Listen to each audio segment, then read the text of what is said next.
everyone, welcome to my YouTube channel in English literature class. Today I will explain you a very beautiful poem, A Thing of Beauty. This poem is written by John Keats. John Keats जो कि एक British romantic poet है और ये पूरी life poetry के प्रति sacrifice रहे हैं और डिवोटी रहे हैं। मोस्टली जो इनकी पोएम होती हैं नेचर से इंस्पायर्ड होती हैं। इनका लाइफ स्टेटस देख लेते हैं जो कि 1795 से लेकर 1821 तक है। Let's start the poem. देखिए सबसे पहले यहाँ पर ये देख लेते हैं कि थिंग ऑफ ब्यूटी क्या क्या है। यहाँ पर जॉन किट्स के अकॉर्डिंग थिंग ऑफ ब्यूटी क्या क्या है।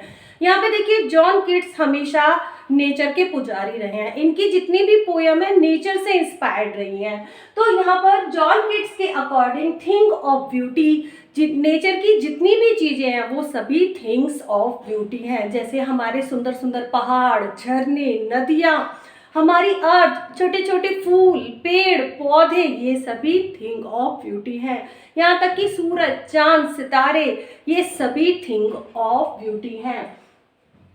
Thing of beauty is a joy for ever. यहाँ पे देखिए जॉन किट्स के अकॉर्डिंग थिंग ऑफ ब्यूटी हमेशा हमें जॉय देने वाली होती हैं, हमेशा हमें सुख प्रदान करती हैं और ये कभी भी व्यर्थ नहीं जाती। यहाँ पे देखिए इनकी जो लवलीनेस है, इनका जो प्यारापन है, इनकी जो सुंदरता है वो कभी भी कम नहीं होती, हमेशा ही इंक्रीज होती रहती है, बढ़ती ही रहती है। It will never pass into nothingness। यहाँ पे देखिए नथिंगनेस का मीनिंग है कि कभी भी वेस्ट नहीं जाती।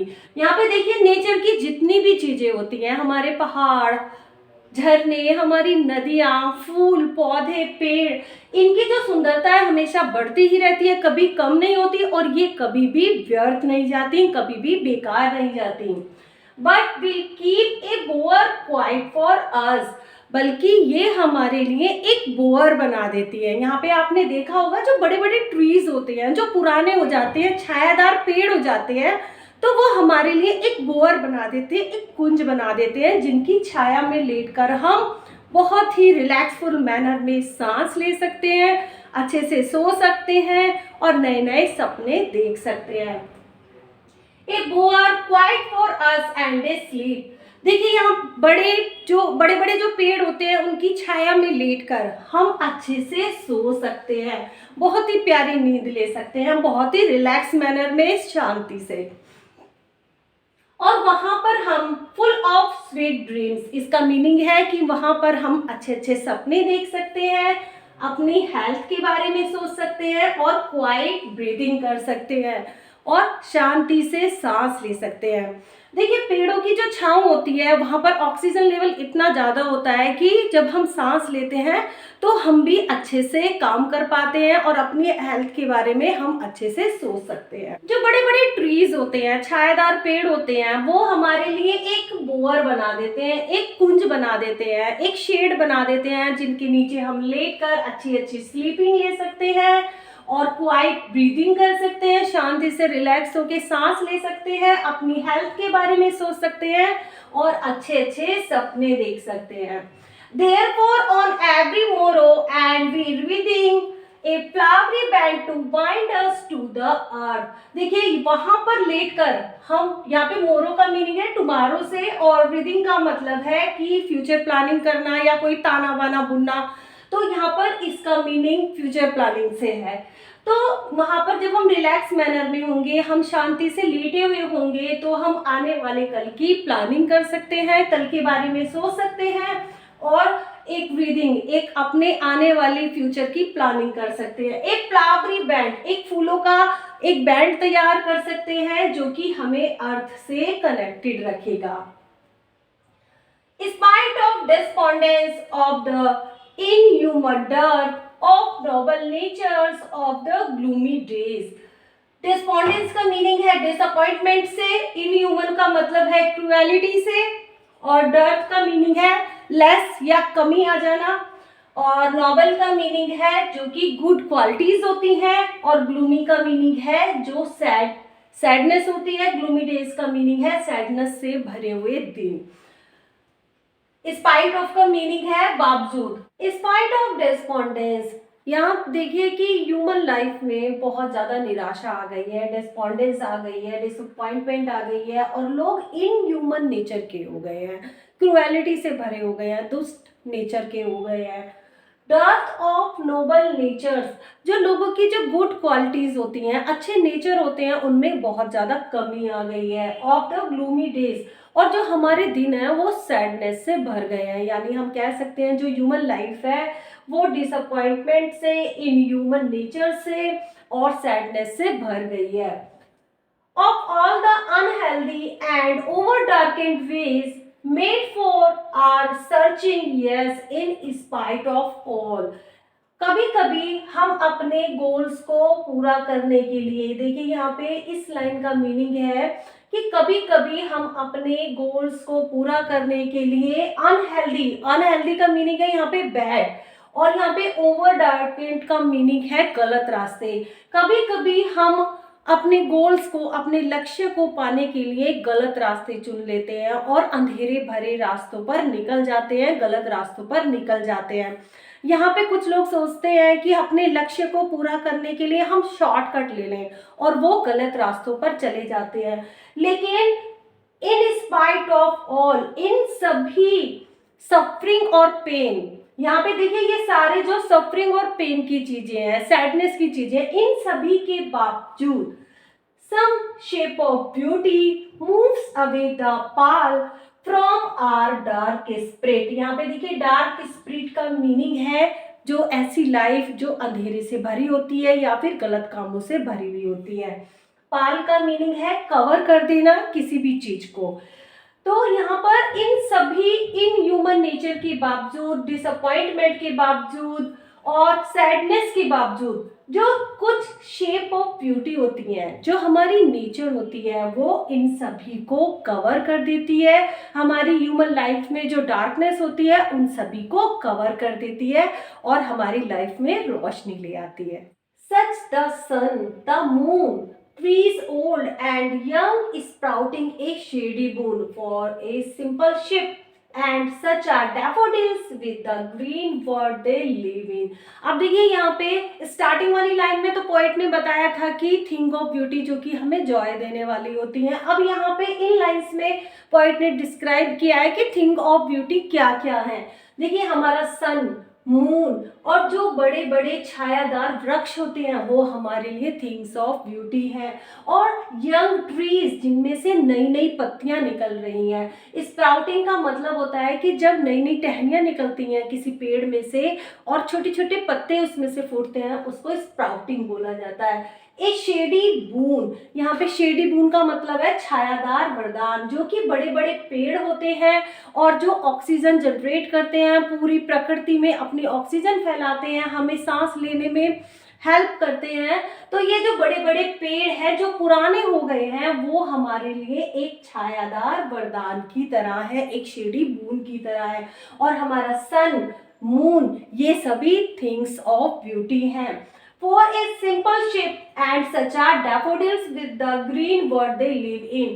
इसी तरीके से जो हमारा सन होता है, हमारा मून है और हमारे ट्रीज हैं, वो एक छोटे से छोटे एनिमल में भी डिफरेंस नहीं करते, भेदभाव नहीं करते। एक छोटे से छोटे एनिमल, यहाँ पे शिप से मीनिंग है कि एक छोटे से छोटे एनिमल को भी हमारे पेड़ छाया प्रदान करते हैं और उसको भी प्रोटेक्शन देते हैं। इसी तरीके से जो डैफोडिल्स के फ्लावर्स हैं जो कि हरे भरे मैदानों में लहराते हैं, ग्रीन वर्ड्स में लहराते हैं, वो भी हमारे लिए थिंग ऑफ ब्यूटी है। इसी तरीके से जो क्लियर रिल्स है, क्लियर रिल्स का मीनिंग है जो साफ पानी की नदियां होती हैं, वे भी हमारे लिए थिंग ऑफ ब्यूटी है।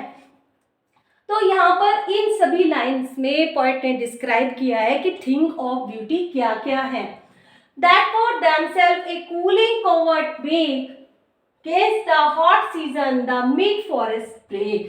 देखिए जो साफ पानी की नदियां होती हैं वो खुद ही, themselves का मीनिंग है अपने आप भी अपने पानी को गर्मी के सीजन में, जब हॉट सीजन होता है, अपने पानी को ठंडा कर देती हैं। ये तो एक नेचर का प्रोसेस होता है कि जब गर्मियों का सीजन आता है तो उनका पानी अपने आप ही ठंडा हो जाता है। द मिड फॉरेस्ट, फॉरेस्ट के बीच में आपने देखा होगा, ब्रेक का मीनिंग है झाड़ियां।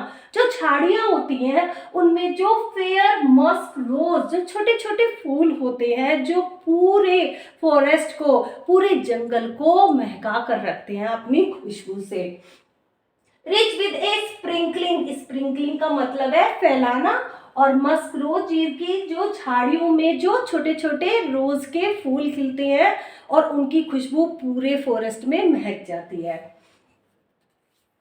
The mid-forest break rich with a sprinkling of fair musk rose blooms. Blooms का मतलब होता है खिलना। यहाँ पे देखिए, जो जंगलों के बीच में जो झाड़ियाँ होती हैं उनमें फेयर मस्क रोज, जो कि छोटे छोटे फूल होते हैं, अपनी खुशबू से पूरे जंगल को महका देते हैं। And such the grandeur of the dooms, यहाँ पे ग्रैंडियर का मीनिंग है स्प्लेंडिड, यानी हम कह सकते हैं कि शान, और डूम्स का मीनिंग है जो कि अमर लोग होते हैं या शहीद लोग होते हैं, उनकी कहानियां। We have imagined for the mighty dead all lovely tales that we have heard or read, an endless fountain of immortal drink pouring unto us from the heavens spring। अब देखिए, यहाँ पे पॉइंट कहते हैं कि जो ग्रैंडियर, ग्रैंडियर का meaning शान से है, डूम्स का मीनिंग जो कि महापुरुषों की जो अमर गाथाएं हैं या उनकी जो कहानियां हैं, वी हैव इमेजिन, जब हम उनको इमेजिन करते हैं। इसी तरीके से जो महापुरुषों की शान में जो कहानियां हमें सुनाई जाती हैं, उनकी जो गाथाएं हम सुनते हैं, महापुरुष हो गए हैं, जो शहीद हो गए हैं, उनकी कहानियां भी हमें कुछ ना कुछ सिखाती हैं, वो भी एक थिंग ऑफ ब्यूटी है। और लवली टेल्स, ये सभी प्यारी प्यारी कहानियां जिनसे हमें कुछ सीखने को मिलता है, एनकरेज होते हैं। जब हम शहीदों की कहानियां सुनते हैं, जब हम महापुरुषों की कहानियां सुनते हैं, तो हमें बहुत सारी प्रेरणा मिलती है और हम आगे एनकरेज हो जाते हैं। तो ये सभी हमारे लिए थिंग ऑफ ब्यूटी है। All lovely tales that we have heard or read, जितनी भी हमने ये जो कहानियां सुनी है, महापुरुषों की कहानियां सुनी है, जो हमें कुछ ना कुछ सिखाती हैं, जो हम, जिनको हम सुनते हैं, लिखते हैं, ये सभी थिंग ऑफ ब्यूटी हैं। इसी तरीके से लास्ट 2 लाइन में पॉइंट कहना चाहते हैं, N endless fountain of immortal drink pouring unto us from the heaven spring। यहाँ पे देखिए, इमॉर्टल ड्रिंक का मतलब अमृत से है, और हेवन स्प्रिंग का मीनिंग जो कि स्वर्ग का एक किनारा होता है या एज होती है। पोरिंग का मतलब उडेलना, एंडलेस फाउंटेन का मतलब एक ऐसा फवारा जो कभी खत्म ना हो। यहाँ पे देखिए, पॉइंट के अकॉर्डिंग जितनी भी थिंग ऑफ ब्यूटी होती हैं, जो हमारी नेचर की चीजें, जितनी भी चीजें होती हैं, वो हमेशा हमें सुख देती हैं, हमें एक तरीके से जॉय देती रहती हैं, और कभी भी व्यर्थ नहीं जाती, कभी भी कम नहीं होती, और इनकी जो सुंदरता हमेशा बढ़ती ही रहती है। और ये इस तरीके से, यहाँ पे देखिए लास्ट 2 लाइन को पॉइंट ने बहुत अच्छी तरीके से डिफाइन किया है, बहुत अच्छे तरीके से बताया है कि जो हमारी नेचर है ना, वो एक तरीके से अमृत के समान है, जो कि स्वर्ग से भेजी जा रही है, और इसका जो फाउंटेन है ना, वो एंडलेस है। ये एक तरीके से अमृत के समान है हमारी थिंग ऑफ ब्यूटी, और इनका जो फाउंटेन है वो एंडलेस है, जो कभी खत्म नहीं होता, और स्वर्ग से हमारे लिए हमेशा उड़ेला जाता है, हमारे लिए हमेशा धरती पर आता रहता है। So this poem is completed here. आप इसी तरीके से किसी और टॉपिक पे भी वीडियो देखना चाहते हैं तो प्लीज कॉमेंट जरूर करें, प्लीज सब्सक्राइब द चैनल।